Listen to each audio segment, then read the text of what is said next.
అందరికీ నమస్కారం. కొత్త కథలోకి స్వాగతం. ఈ కథ పేరు కోరుకున్న సిరి. రచన రెడ్డి స్వరాజ్యలక్ష్మి గారు. వనితా జ్యోతిలో 1993లో ప్రచురింపబడింది. చదువుతున్నది దేవి. ఇంకా కథలోకి వెళ్దామా? విడిదింట్లో ఒక మూలగా పరిచిన చాప మీద పడుకొని తన చుట్టూ ఉన్న మనుషుల్ని ఆసక్తిగా పరిశీలిస్తున్నాడు యశోధర్. ఒక పక్క చతుర్ముఖ పారాయణం జోరుగా సాగుతూ ఉంటే మరోపక్క వయసు మీరిన వాళ్ళు ఓ చోట చేరి తమ అనుభవాలను ఒకరితో ఒకరు పంచుకుంటున్నారు. ఏమైనా ఆ రోజులే వేరు. పెళ్ళనేసరికి పెళ్ళ సాంప్రదాయం చూసేవారే కానీ ఇలా కట్న కానుకలంటూ పేచీలు ఎరగం. పెళ్లి యొక్క పవిత్రత డబ్బు చాటున మరుగున పడి నాశనమైంది. ఓ పెద్దాయన వాపోయాడు. అంతేకాదు, పూర్వం పెళ్ళిళ్ళంటే కావలసినంత సందడి, పచ్చని పందిరి, మామిడి తోరణాలతో 5 రోజులు వేడుకగా చేసేవారు. ఇప్పుడే ఉంది, రాత్రికి పెళ్ళంటే పొద్దుట షామియానా వేసి 4 లైట్లు పెట్టి తూతూ మంత్రంతో కానిచ్చేస్తున్నారు. మర్నాడు చూద్దాం కదా, ఆ ఇల్లు పెళ్ళైన ఇల్లులానే ఉండదు. మరో ముసలాయన వివరిస్తూ ఉంటే నవ్వుకున్నారు. ఈ పెద్దలు ఇంతే. వర్తమానాన్ని పాతకాలంతో సమన్వయపరిచి అసంతృప్తి చెందుతారే గాని పరిగెత్తే పరిస్థితుల వేగాన్ని అందుకునే ప్రయత్నం చేయరు మనసులో అనుకున్నాడు యశోధర్. ఇంతలో యశోధర్ తండ్రి పార్వతీశం హడావిడిగా కొడుకు దగ్గరకు వచ్చి, యశో, ఈ పెళ్లికి మీ మామగారు వచ్చారు. వధువు తరపున అనుకుంటా. అతగాడొచ్చి నీతో ఏదన్నా మాట్లాడతాడేమో, కాస్త బెంకంగా ఉండు. మెత్తగా వ్యవహరిస్తే నిన్నే బుట్టలో పెడతాడు అన్నాడు. అలాగే నాన్న, అయిష్టంగానే తలూపాడు. అలాగే అని తలాడిస్తే కాదు, నువ్వు అసలే మెత్తకవాడివి. అలుసిచ్చాక అతడు ఇవ్వాల్సిన 25,000 నీళ్లు వదలాల్సి వస్తుంది. మరోసారి హెచ్చరించి వచ్చినంత వేగంగానూ వెళ్ళిపోయాడు పార్వతీశం. తండ్రి వెళ్ళాక యశోధరు సన్నగా నెట్టూడ్చి గోడవైపు తిరిగి కళ్ళు మూసుకున్నాడు. మనోపదంలో హిమశైల రూపం కదలాడింది. హిమా! అతని గుండె తీయగా మూలిగింది. 3 నెలల క్రిందట పెళ్లి చూపుల్లో హిమను చూడ్డం, ఆమె నచ్చడంతో తన అంగీకారం తెలపడం, మరో నెలకే తమ పెళ్లి జరిగిపోవడం అంతా నిన్న మొన్న జరిగినట్టు అనూహ్యంగా ఉంటుంది. ఆ రోజు తామిద్దరి జీవితాల్లోనూ మొదటి రాత్రి. 2 జీవుల్ని ఏకసూత్రంతో బంధించి తనువులతో పాటు మనసులు కలుపుకొమ్మని ఏకాంతంగా వదిలిన రోజు ఆ రాత్రి. విశాలమైన గదిలో ఊపిరి ఆడనట్టుంది యశోధరకు. పైన ఫ్యాన్ తిరుగుతున్న చెమటతో షర్ట్ అంతా తడిసింది. ఏ కాస్త చప్పుడైనా ఉలికిపాటుగా గుమ్మం వైపు చూస్తున్నాడు. మొదటి రాత్రి ఆమెతో సున్నితంగా వ్యవహరించాలి. తను లోపలికొచ్చే ముందు అనంత మెల్లగా చెప్పిన మాట ఇంకా మనసులో మెదులుతూనే ఉంది. ఇంతలో కాలి మువ్వల చప్పుడు దగ్గరలో లయబద్ధంగా వినిపించింది.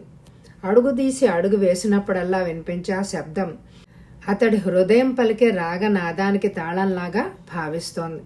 ఆ చప్పుడు తలుపు దగ్గరగా వచ్చి ఆగిపోయింది. చూపులు తిప్పాడు చూశాడు. సరిగ్గా అప్పుడే ఆమె కూడా అతడి వైపు చూసి ఆ చూపుల ఎదురు దాడికి తట్టుకోలేక కళ్ళు వాల్చేసింది.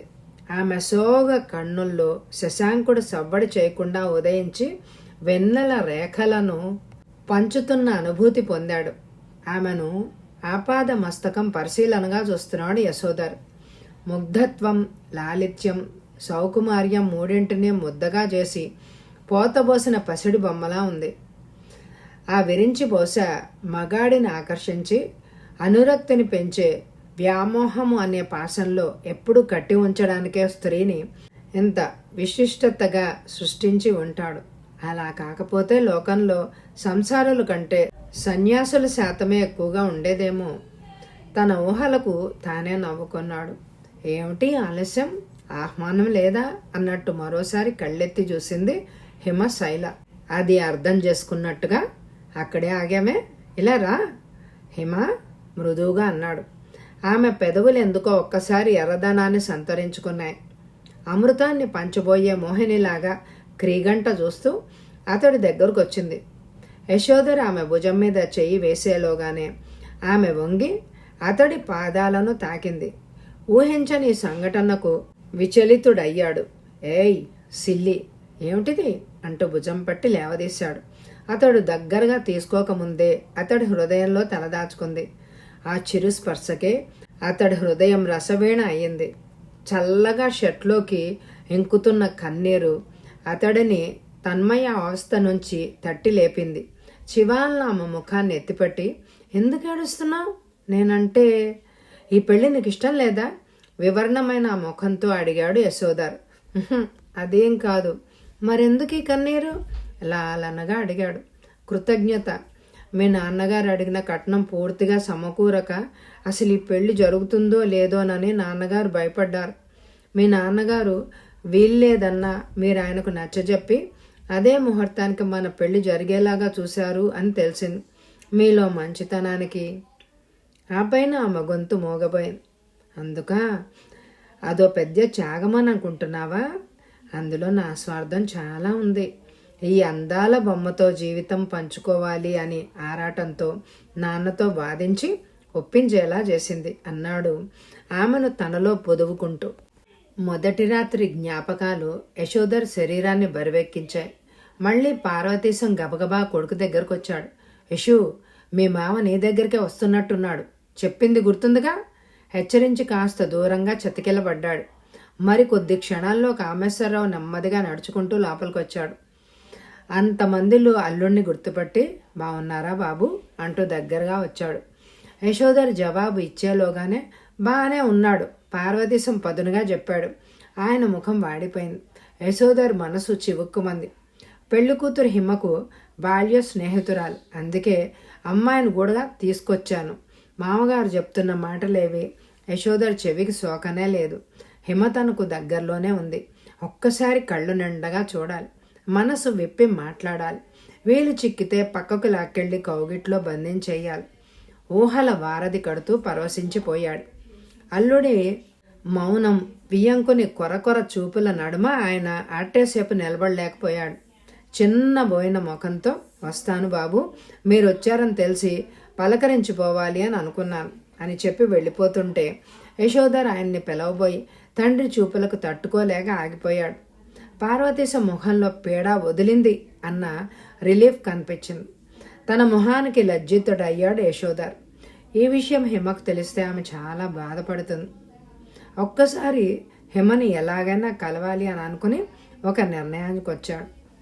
కూతురు వచ్చిందని తెలియచేయడానికే వచ్చాడు. నువ్వు నా కొడుకు అన్న విషయం అత్తగాడు మర్చిపోయాడు. ఇస్తాను అన్న కట్నం డబ్బు ఇవ్వకుండా కూతురు చేత ఎలా కాపురం చేస్తాడో నేను చూస్తాను. మీసం మెలేసి మరీ చెప్తుంటే యశోధర్ నీరు కారిపోయాడు. ఈ పంతాలు పట్టింపులతో మా ఇద్దరి మనసుల్లో మమతను నిర్దాక్షిణ్యంగా నలిపేస్తున్నారు. పెళ్ళవగానే మూడం మంచి రోజులు కావని వాళ్ళు హిమను కాపురానికి పంపించలేదు. పెళ్ళైన 20 రోజులకే ఆషాఢం పెనుభూతంలా వచ్చి ఇద్దరిని వేడదీసింది. శ్రావణం వచ్చాకైనా తీసుకొద్దామంటే ముందు అనుకున్న రీతిలో కట్నం ఇవ్వలేదు కాబట్టి మిగిలిన బ్యాలెన్స్ ఇచ్చాకే రాకపోకలు అంటూ తండ్రి తననైనా వెళ్ళనీయకుండా కట్టడి చేశాడు. పాపం హిమ తనను గురించి ఏమనుకుంటోందో.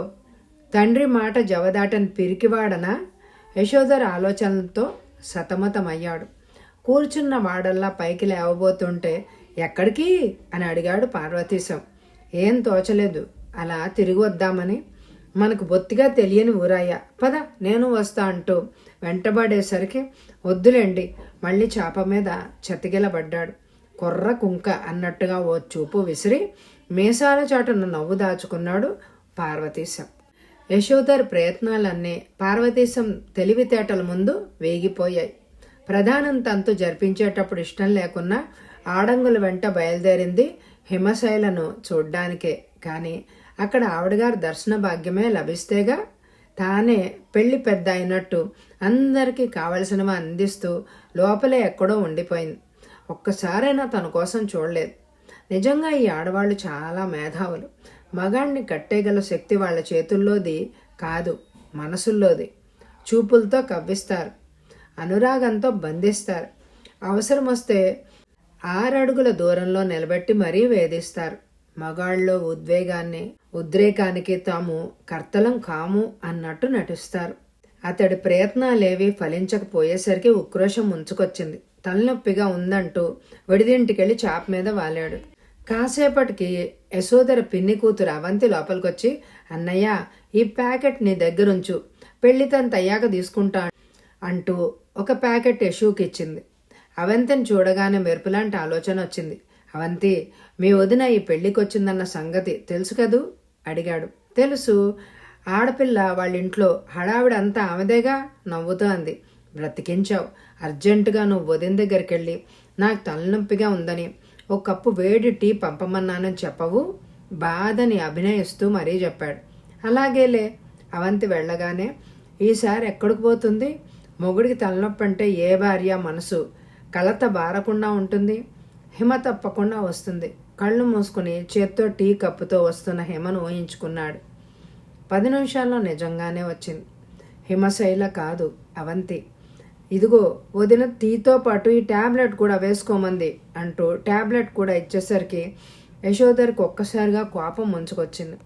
నువ్వు వెళ్ళు పొడిగా చెప్పి టీ కప్పు అందుకున్నాడు. మరొక అరగంట గడిచిందో లేదో, అన్నయ్య పెద్దన్నయ్య రమ్మంటున్నారు మళ్ళీ వచ్చి చెప్పింది అవంతి. తలనొప్పిగా ఉంది, రాలేనని చెప్పు అన్నట్టు నాకు హెల్ప్ చేస్తావా అవంతి అడిగాడు.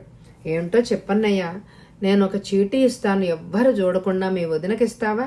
ముఖ్యంగా పెదనాన్నకి ఏ విషయం తెలియకూడదు అన్నాడు. అలాగే, ఎవ్వరి కంటా పడకుండా వదినకే ఇస్తాను సరే. క్షణాల మీద చిన్న కాగితం సంపాదించి హడావిడిగా 4 వాక్యాలు రాసి అవంతికిచ్చాడు యశోధర్.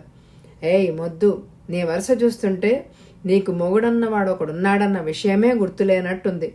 అది గుర్తుంటే వెంటనే విడిదింటికి ఒక్కసారి రా. వస్తే మన జీవితం మధుర స్మృతిలా మిగిలే మార్గాన్ని చూపిస్తాను.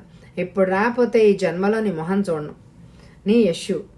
అవంతి ఇచ్చిన స్లిప్లో మ్యాటరు చదవగానే హిమశైల గుండెలు దడదడలాడాయి. మామగారి దృష్టిలో పడకుండా పెరటివైపు నుండి విడిదింటికి నడిచింది హిమశైల. జరిగింది తలుచుకుంటే హిమశైలకి అంతా కలలా ఉంది. 200 కిలోమీటర్లు భర్త వెంట రైల్లో ప్రయాణం, స్టేషన్ నుంచి ఆటోలో తమదైన ఇంటికి రావడం, ఇంటి యజమానురాలు కొత్త కోడల్లాగా ఆదరించి స్వాగతం చెప్పడం, అంతా నమ్మకం కలగనట్టే ఉంది.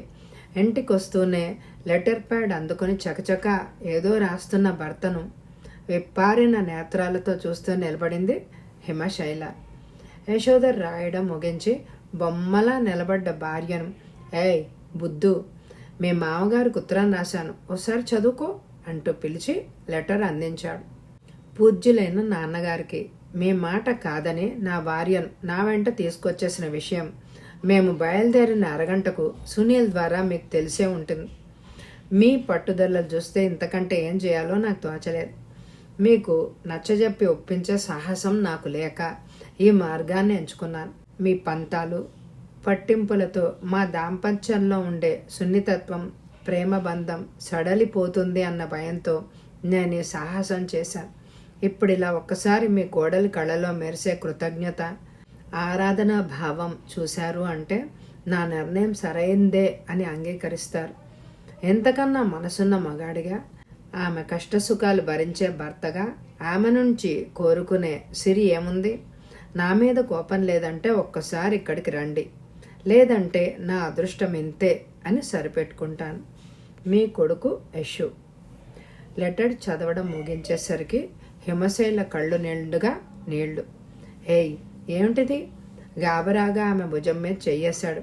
జవాబుగా అతడి 2 చెంపలు పట్టి ముఖాన్ని కిందకి వంచి అతడి పెదవులతో తన పెదవుల్ని కలిపింది హిమశైల. కథ సమాప్తం. ఈ కథ అందరికీ నచ్చిందండి.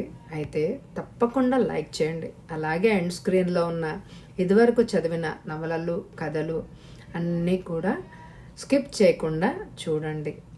ఇంతవరకు నాకు లైక్ చేస్తున్న అందరికీ కూడా నా హృదయపూర్వకమైన ధన్యవాదాలు తెలియజేసుకుంటున్నాను.